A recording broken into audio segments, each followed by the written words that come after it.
Knob Creek 9 has always been one of my go-to recommendations for a starter budget bourbon. But in 2026, is this still worth almost $40 on the market? Let's find out.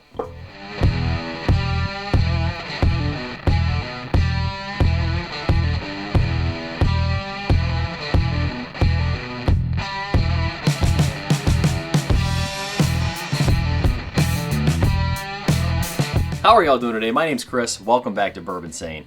Scrolling through the tubes the other day, realized I've never reviewed this by itself. Can't believe it. Bottle I have all the time, I love, and I was like, we better do this. We better get into this now. This has been in mini blinds, multiple budget things over the years for me, but by itself, never. So I figured we better get into it. We're going to be talking about Knob Creek 9-year, 100 proof.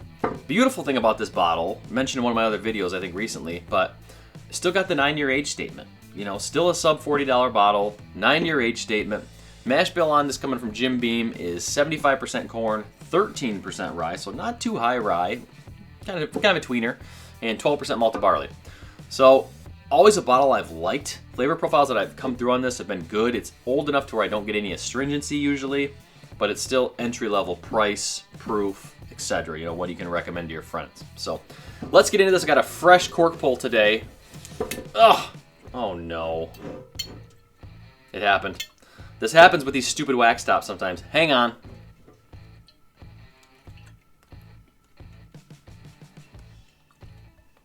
Alright, I'm back. I used my teeth, which was not a good idea, but we're gonna do this now. Jeez. I'll tell you what, that hasn't changed over the years. That's for sure. Okay, nope, just the wax. This isn't a screw off now. No, still synthetic cork. All right. Now we're in business, guys. Tell you what, always looks great coming out of the bottle. I love a fresh pour, fresh pull. It's beautiful. It's beautiful. News in the Jim Beam world, they paused production at one of their facilities. So I'm sure you've seen that by now, but all 2026, they won't be pumping out juice there. Still at other places. Tours will still be open, but looking at color, this is actually pretty light in my light. It's not coming through too dark. Looking on my camera, though, it does look like it's a little bit darker on screen. But with the light shining directly in it, it's not too dark and not many legs either. So not too promising on the look, but we can't judge just by looks. You know, you got to see what's under the cover. So let's go into nose. Ooh, okay. That is just Knob Creek all day, baby. I must say, even for just a neck pour, cracking the top right now. Yeah, I may have had a drink before this already, okay? It's not astringent at all. You know, like I said, I always respect that about Jim Beam. At least this bottle specifically from them. You know, I don't get much astringency ever. It's got nice oak that comes through. Actually, that rye is actually popping its head through, which I was not anticipating. Like, it's been probably about a year before like I mentioned, since I had this bottle, so multiple other Knob Creek picks, things like that, but not the base 9. So the oak is there. Not a super rich, creamy oak on the nose. Could be just because it's a neck pour also. But that rye is coming through. It's like orange peel, a little bit of a lemon peel also. And some mintiness. Like, I'm really getting that rye coming through on this bottle. Very interesting. It smells good, though. Nothing wrong with this at all. So I'm excited to get back into the palate on this, see how it's held up over the years.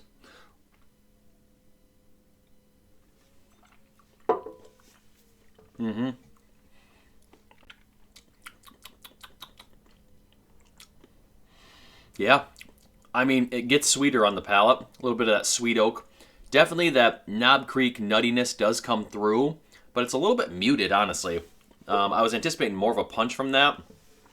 And on these older bottles, I should say like 2-year, 3-year ago when I would buy these bottles, I got a lot more chocolatiness that came through too. I'm not getting a huge amount of that chocolate note that I love.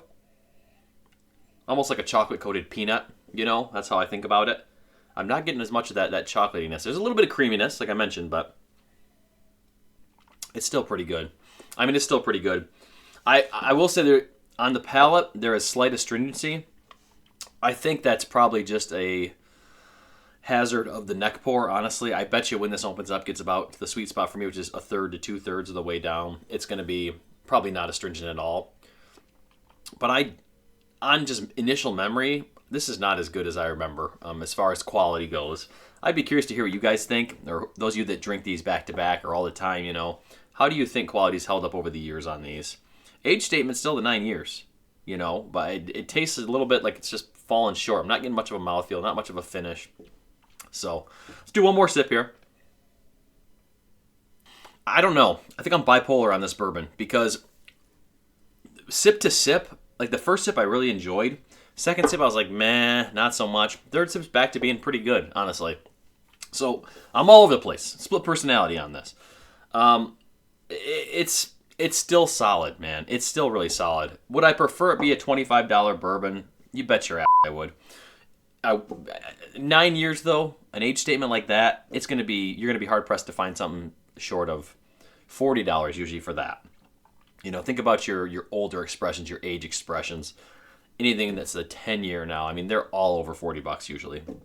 So still got the 9-year age statement. Is quality as good as it once was? Probably not. But you're still talking budget options. You're still talking budget bourbons. When I first started into Whiskey Tube, this was in a blind with I did like 25 budget bourbons and put them all in blinds, multiple blinds over multiple days. I think this is the one that ended up winning, honestly. I have to go back and watch now. That was like 7 years ago, but not as good as that. It's not. But still worth the money probably at $30 to $35 if you can find it for that price. All right, well, thank you guys so much for being here with me today. I want to hear from you. What is your favorite entry-level bottle? Is it this one? Is it Buffalo Trace? Is it some $5 bottle off the shelf? $5, can't do that anymore, but maybe $10 or $15. But I want to hear from you. What is that budget bottle that you will always reach for? Appreciate you guys being here today. I'll see you very soon. Stay insane.